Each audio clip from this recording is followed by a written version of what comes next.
Have you ever stopped to think about what happens when things get really, really small? I'm talking about a world where the normal rules of physics kind of start to bend. A world where just changing the size of something can give it brand new superpowers. Well, today we're diving headfirst into that world, the incredible universe of nanomaterials. Here's what we're going to cover. First, we'll get into why shrinking things down is such a huge deal. Then we'll look at how scientists actually manage to build things they can't even see. After that, we'll break down all the different shapes these tiny materials can take. And finally, we'll talk about what this all means for the future. All right, let's start with the big question. What actually happens when you take ordinary stuff and shrink it down to the nanoscale? You know, it's not just about things getting smaller. The very essence of the material can completely transform. So first, let's get our terms straight. We're talking about nanoparticles. And to give you a sense of scale, a nanometer is 1/1,000,000th of a meter. It's so small, you could fit millions, literally millions of these particles on the head of a pin. And it's in this tiny little window, between 1 and 100 nanometers, that all the weird, amazing stuff starts to happen. Okay, so they're tiny, but so what? Why does this small change in size have such a massive, game-changing impact on how a material behaves? Let's use an example we all know. Gold, right? It's shiny, it's expensive, and from a chemistry standpoint, it's kind of boring. It's incredibly stable, it doesn't react with much of anything. You can leave a gold coin for 1,000 years and it'll still be a gold coin. That's what we mean by inert. But here's where it gets wild. You take that very same gold, you don't change what it's made of, you just break it down into nanoparticles, and its personality does a complete 180. It goes from being chemically lazy to being a super effective catalyst, something that can kickstart and speed up chemical reactions. Same element, different size, totally new job. And this isn't just a one-off trick for gold. It happens all over the place. Turn silver into nanoparticles, and suddenly it's a powerful antibacterial agent. Mix nanoparticles into composites, and you get incredible hardness. You can even engineer them to tweak a material's electronic properties to make way more efficient solar cells.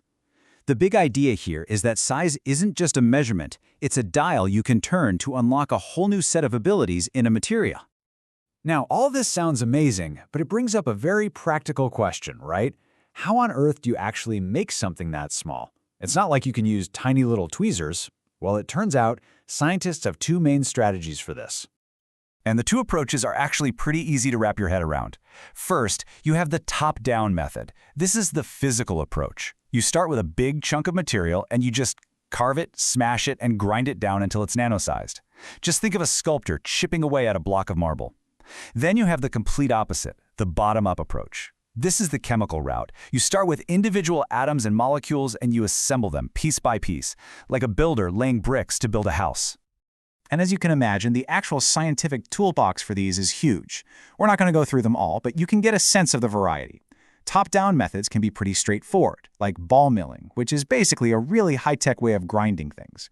Bottom-up methods can get really creative, using complex chemistry like sol-gel processes, or even harnessing living things like bacteria to assemble these tiny structures for us, one atom at a time. Okay, so we know what they are, and we have an idea of how they're made, so let's talk about the different shapes they come in.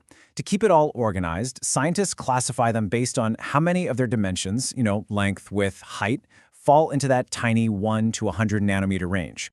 First up, we've got zero-dimensional, or 0D nanomaterials. This is the easiest one to picture. It just means that in every direction, length, width, and height, the particle is on the nanoscale. They're basically just tiny little points or spheres. And you've probably heard of some of these. Quantum dots? Those are the things that make high-end TV screens so vibrant. Fullerenes, those little soccer ball-shaped carbon molecules, those are 0D too. And yep, the gold nanoparticles we were just talking about, they're in this club as well. Next, we move up to one-dimensional, or 1D.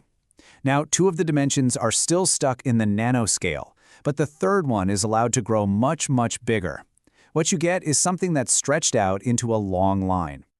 Think of things like carbon nanotubes or nanowires. Their diameter is incredibly tiny, but they can be thousands of times longer.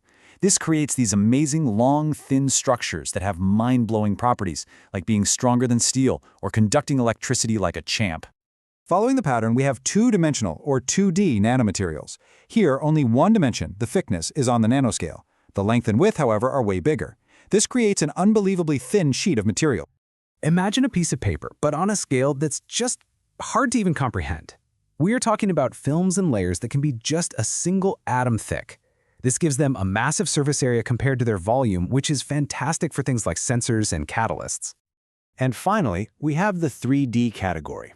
Now, this one can be a little tricky. Here, none of the outside dimensions are actually on the nanoscale.